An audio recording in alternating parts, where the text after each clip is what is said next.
Hello friends, welcome back to the new video. In this video guys, we are going to talk about how to unpair Bluetooth earphone to our Motorola phone device. Guys, you want to unpair this earphone to your phone, so guys you can unpair it. And guys, now let's see how to unpair Bluetooth earphone to your Motorola phone. So guys, now let's see.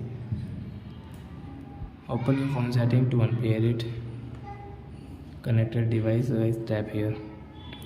So you can see guys, we have paired this earphone. So right side guys, setting option, tap here. As you can see, disconnect and forget option.